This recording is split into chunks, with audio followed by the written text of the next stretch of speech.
Number 3. Lake Geneva.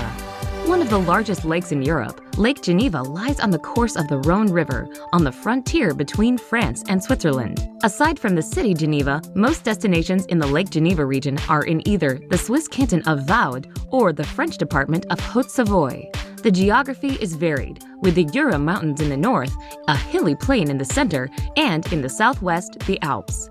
The main attractions here are the elegant cities and towns surrounding the lake, the opportunities for skiing and hiking in both mountain ranges, and, of course, the lake itself.